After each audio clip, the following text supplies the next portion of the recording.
짜잔! 여러분, 안녕하세요. 연두입니다. 배묘년의 개해월, 11월이 그 개해월인데, 임술월에 이어서 11월 개해월이 되어가고 있습니다. 절기로는 11월은 11월 8일부터가 개해월에 해당합니다. 지난 임술월에 참, 아직도 임술월이긴 하지만, 여러모로 변화들이 참 많았습니다. 화가 있어서 무토가 생받는 사람과 또 없는 사람의 차이점도 느꼈고, 또 9월에 신금 그 묘유증이 일어날 때 9월에 일어나지 않고 10월에 신금 구간에서 일어난 사람들, 또 이때 신금 구간에서 민감하게 반응한 것이 이 건강적으로 어떤 치아 문제라든가 아니면 위장, 위경련, 그리고 또 뭐 눈 건조증, 그다음에 이제 뭐 코로나도 마찬가지고 감기도 그랬고, 또 피부 가려움증, 그리고 이제 귀 속에 있는 귀 구멍이라고 그랬죠. 거기에 이제 병이 났다든가 뭐 가려움으로 저도 좀 그랬거든요. 네.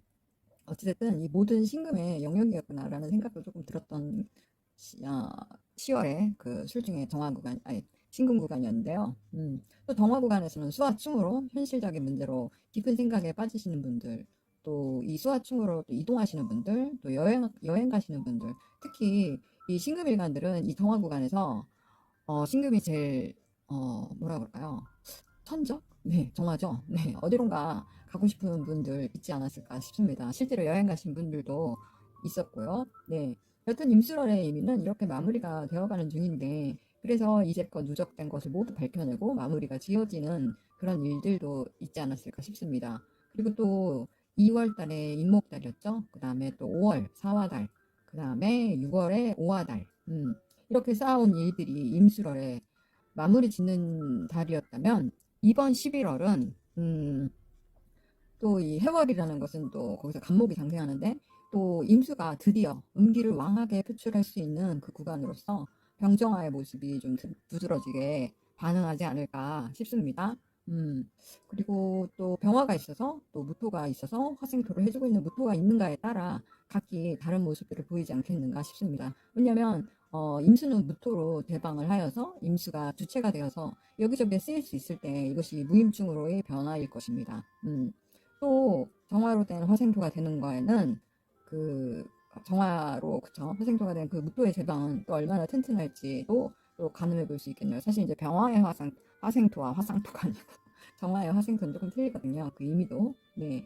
근데 이제 11월의 초반은 10월의 기운으로 역시 무임충도 생각해 봐야 하는 구간이기도 하고요. 그리고 또 여튼 조화를 이뤄가는 것이 중요한데, 특히 이 개묘년과 개해달 해묘반합을 하면서 3월에 있었던 일을 똑같은 일이 아니더라도 뭐 같은 뉘앙스의 테마가 비슷하게 일어난다거나, 또 7월에 김미달이었죠. 네, 마무리한 일이 11월에는 또 한 번이라는 그 올해의 특징입니다. 네, 간목이 새로 장생으로 온다는 것은 그것도 그쵸. 온다는 것은 그것도 개수가 데려왔기 때문에 수생목으로 시작하는 것이죠. 수생목. 그리고 또 경쟁도 할 수 있겠고, 누군가는. 또 간목은 또 새로움의 첫발이니까 더더욱 또 그 항상 그 목이 발현될 때 금, 수, 화, 그리고 토까지. 그럼 보편적으로 금이 드러나서 먼저 반응을 하는 거니까 목금의 감성과 이성의 교차가 또 일어나겠고, 또 목금이 상충하니까 이동하시는 분들 많겠고, 또 목금이 이렇게 상충할 때는 수술하시는 분도 계시고 사고도 있을 것이고 조심하십시오. 네. 그리고 금금목은 어떤 결과를 보기 위한 소통입니다. 목적을 두고. 네. 그래서 이번 개해달은 해묘미가 되시는 분들도 있으니 그것이 어느 구간에 있는가를 좀 알아보시고 예상해 보시는 것도, 네. 그리고 또 금이 반응함으로 금생수로 옳고 그름의 생각들을 하겠고, 결국 간목이 목생화로 가는 과정에서 그 후에 이런 일들이 일어나겠네요. 네. 또 11월 하순 이후에는 정임한목이 일어나는 사람도 있을 것입니다. 해중 임수 구간인데 병임충도 하지만 원국의 정화를 가진 사람은 이때 정임한목으로 정임합파 목의 현상이 일어날 것입니다. 임수의 기운이 목의 성질로 발현이 될 것입니다.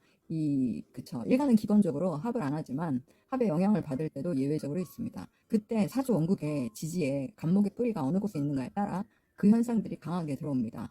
또 사주 원국에서 이렇게 합과 이 합이 운에서 오는 합은 그러니까 사주 원국에 정화와 임수가 있는 합과 또 그냥 하나만 정화만 이번 달은 그쵸 임수 구간에서 정화가 있는 사람들은 운에서 오는 합은 무조건 합파를 이룹니다. 그 대신 이제 그 정화의 기능은 바뀌지 않는데 바깥에서 들어오는 임수의 기능이 정임 합파 목을 하기 때문에 목의 기운으로 어떤 발현을 한다는 거죠. 한번 그것도 임상해 보세요. 네. 그리고 또 대략 그것이 11월 25일 아니면 11월 말일 그때부터 12월 5일에서 12월 10일까지가 이 11월의 기운이기 때문에 그때 한번 살펴봐 주세요. 어떻게 발현이 되는가. 네. 그리고 11월도 간목의 장생의 구간으로 병화를 키우는 구간이니까 변화가 많겠습니다. 네. 점점 이 수기운으로 수생목을 하여서 그 운의 흐름이니 11월, 12월에는 목을 가지신 분들은 수생목으로 점점 이 키워온 화와 크게 충하는 변화의 기운들이 돌겠네요. 수와 충은 항상 말씀드리지만 수는 자유로움이고 화는 전체를 바라보는 마음으로 심리적으로 생각할 부분도 있겠으며 그리고 또 건강적으로 네. 수는 호르몬 관계 또 부인과 관계 뭐 생식기 어떤 방광이라든지 이런 걸로 나뉘고 또 화는 뭐 심장, 심혈관, 뭐 시력 이런 것으로 나뉘겠습니다. 그리고 이제 날씨가 점점 더 쌀쌀해지니까 감기 조심하세요. 여기까지가 이제 11월에 이 개의 달을 우리가 맞기 전에 이런 일들이 있겠다 하는 걸 조금 제가 설명을 드리고 싶어서 좀 길어서 제가 조금 이번에는 영상들을 조금 나눠서 네, 제가 잘 할지 모르겠네요. 어쨌든 잘 해보겠습니다. 네. 다음은 병정화일관들입니다. 병화일관들은 정관, 평관으로 이번 달 들어옵니다. 관이라는 것은 내가 제어받는 일, 또는 내가 책임질 일, 또는 내가 지켜나가야만 하는 의무를 요구하는 것이 또 관이기도 한데요. 일단은 내가 어려운 것을 해내면 큰 명예로 다가가는 것이 이것이 평관의 역할입니다. 그렇지만 그렇지 못한 환경이라면 어떤 버거움이라든가 또는 뭐 건강 문제로 인한 그런 질병으로 다가올 수도 있겠네요. 현관은 또 식신과 대응하니까 식신이라는 건 내가 실행하겠다는 그런 코드이죠. 행동의 코드, 표현의 코드이죠. 의지도 강해지거나 아니면 거꾸로 무기력해지는 상황도 또 건강 관련해서 그런 일들도 변화가 들어오는 것이 병화일관들의 그렇습니다. 그리고 특히 이번 달은 경금을 잘 조절하여야 하는데 금은 재성이고 또 재성은 또 어떤 목표이고 또 사주 원국에서 간목에 근이 있다면 간목 편인으로 인해서 경금을 써서 재생관까지 관인 상생이 된다면 내가 명예를 높이기 위해 노력을 한다는 것이죠. 그러니까 조금 어렵죠. 모르시는 분들은. 그러니까 열심히 내가 관이라는 건 어떤 회사, 조직, 단체 그런 거에 내가 맡은 바 일에 충실히 열심히 하여서 인성이 관인 상생까지 된다면 내가 인정을 받는다는 것입니다. 그래서 이 관이 또 어느 위치에 있느냐에 따라 나의 업무량, 또 과도한 스트레스, 또 이런 걸도 유추해 볼 수가 있겠는데요. 그것이 11월 중순 이후로 간목이 들어오니까 어떤 병화도 커지고 그럼 임수도 또 드러나겠죠. 음양에 의해서. 그럼 내 주위의 사람들로 인한 내 생각 아니고 또 인성이 또 작용하게 되면 관인상생으로 또 자격, 서류, 합격 등으로 또는 못지는 일로 그리고 역시 관이 드러난다는 것은 책임, 또 일감, 업무량이겠죠. 누군가는 이것이 또 야심으로 나타나는 그런 상황도 있겠습니다. 또 11월 하순에서 12월 초순까지는 임수평관으로 인해서 비견인 내 주위의 사람들이 드러나니까 역시 이때는 사람들과 어떤 관계에서 주의를 요합니다. 관과 비겁이 마주하면 사실 이제 구설도 일어나고 그런 구조가 되어가는 것인데 주의하시는 것이 좋겠습니다. 네. 그리고 또 11월은 또 갑자기 돈이 들어가야 할 일들, 또 문서, 계약, 또 전문성의 변화, 또 남성분들은 자식의 변화도 될 수가 있겠습니다. 자녀분들의. 네. 그러나 병화일관들도 이번 달 조금 유의해서 잘 살펴보고 가야 하는 구간인데, 물론 어떤 형태에 있는가에 따라는 조금 다르겠지만, 관이 오는 것은 조금 불편함이거든요. 일단 식신제살, 상간경간, 조금 어려운 말이죠. 식신제살은 내가 해내겠어. 상간경간은 그냥 말 그대로 관의 어떤 변화, 이렇게 보시면 되겠습니다. 모두 관을 대응하는 형태로 들어갑니다. 네. 그래서 큰 야망을 펼친다든가 등으로 해석도 되지만 일간이 신약하면 조금 버거울 수도 있는 상황도 연출될 수 있으니 간목 편인이 와서 마냥 좋은 사람만 있는 것도 아니겠습니다.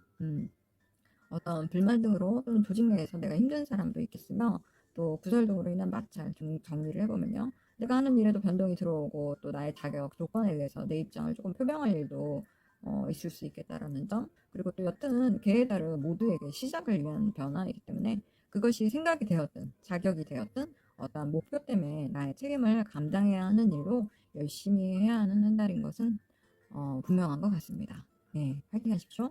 그 다음에 이제 정화일관입니다. 정화일관은 평관, 정관의 기둥으로 들어옵니다. 편관이 들어오니까 정화일관들은 말 그대로 식신제살, 네, 열심히 관에서 나의 어떤 명예와 명예를 위한 야심으로 내가 활발히 활동하겠다라는 긍정적인 해석으로는 이렇습니다. 개해월이. 그런데 역시 관은 버겁습니다. 관이라는 건 정관도 버겁고요, 편관도 버겁고. 그래서 내가 감당할 수 있는 원국이라면 잘못된 것을 바로잡는 것이 또 관이기도 하기 때문이죠. 정화일관들에게 감옥은 그쵸, 정인인데, 정인은 어떤 국가 공인 자격증, 또 모두가 인식하는 자격, 서류, 거래, 대학 등으로 합격 성사 여부에 가늠을 하는 십성이기도 합니다. 근데 역시 정화일관은 또 이 병화일관처럼 커진 관의 무게는, 그쵸? 일간의 어떤 명식에 따라 심리적으로도 느껴지는 관의 무게죠. 11월이 되겠습니다. 또 11월 중순 이후로는 간목이 오니까 병금도 드러나지만 병화 겁대도 커지는 것이니 어떤 경쟁을 한다거나 또는 이해 못할 상황들이 조금 벌어진다거나 또는 금전 지출 아니면 물건 분실 아니면 이걸 좋은 기운으로 쓴다면 내가 경쟁을 해서 손님 맞이로 더 많이 손님을 맞이하는 그런 영업을 하시는 분들 네, 그렇게 쓰면 좋겠습니다. 근데 무단히 이 겁재를 이 좋게 활용한다는 건 내가 무단히 노력을 해야 된답니다. 제가 경험을 했지 않습니까? 네. 근데 11월 하순에서 12월 초에는 이 간목 구간부터 연결되어서 이런 흐름으로 가는 구조로 연결될 것 같습니다. 그러나 우리는 이 겁대를 좋은 방향으로 쓸 수 있으니까 내가 준비를 하면 되겠죠. 충실하게. 네. 그래서 힘껏 노력하여서 좋은 씨앗을 맺는 계기로 하시면 좋겠습니다. 해월은 사실 이제 정의만목이 가능한 날인데요. 정화일관들은 개에 대한 직접적인 정계충을 해야 합니다. 관하고 나와의 어떤 변화들이라는 거죠. 근데 이제 정의만목은 일간이 정화일가니까 합은 안 하는데 물론 조금 예외는 있어요. 결과물에 따라서. 근데 이쪽도 어렵네요. 그죠? 패스.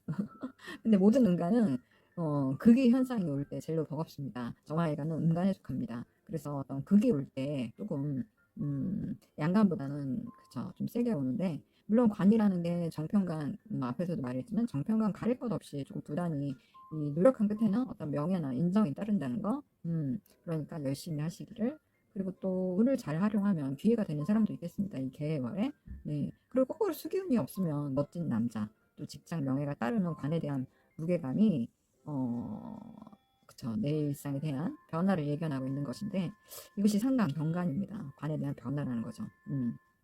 또 정제가 얼마나 조절을 해서 생존해주는 원국에 따라 그러니까 금의 역할이죠. 네, 불특정 다수의 사람들과 연관도 되는 흐름도 있겠고 또 겁재로 연결되면 역시 앞에서 말한 것 같이 돈 문제라든가 아니면 경쟁 등을 위해서 내가 긴장할 일도 있겠다라고 말씀드리고 싶네요. 여튼 이렇게 평정화 일관들은 10월부터 이 관의 기운 속에서 계속 12월까지 또 이렇게 수기운이 들어오니까 내가 관 안에서 움직여야 하는 상황이 이름으로 책임도 따르고 또 책임을 다할 때 내년에 나에게 돌아올 것도 있으니 화이팅 하십시오. 네. 또 관과 비겁은 어찌 보면 서로 상충하는 기운이기도 하고 또 관은 내가 속해 있는 틀로 어떤 조직이나 단체, 연애, 또 시댁, 집안일, 친구무리, 또 어떤 조직, 가정의 또 어떤 문제, 고민 문제, 책임감 또는 사람들, 친구들, 가족들로 인한 그렇네요. 가는 책임이 따릅니다. 네. 그래서 내 입지나 권리를 위해서 열심히 해야 하는 상황들이 이번 달 또 역시 관으로 인해서 내가 인정을 받느냐 못 받느냐의 또 시작일 수도 있겠네요. 근데 간목이 왔으니까 병정화일관들은 기운을 얻지 않을까 싶습니다. 단지 이제 그 금이라는 것을 어떻게 잘 조절을 해야 되겠죠. 금이라는 건 재성인데 나의 목표를 너무 욕심으로만 근데 그것이 또 받아주는 원곡도 있으니까 네. 어쨌든 현실적인 문제들로 가득할 화일관들입니다. 왜냐하면 수화중이라는 게 현실적인 문제들이기 때문이죠. 그것들은 항상 책임과 명예로 나눠질 것이며 11월의 시작으로 또 달라지는 하반기 남은 기간의 모습이 연출되었고 그것이 내년 갑진년으로 연결될 것이니까 화일관들도 큰 폭으로 관의 무게에 도전하십시오. 네, 기회가 온 것 같습니다. 제 생각에는 네, 여튼 변화를 보는 11월이 되실 바랍니다. 네, 그러면 여러분 안녕.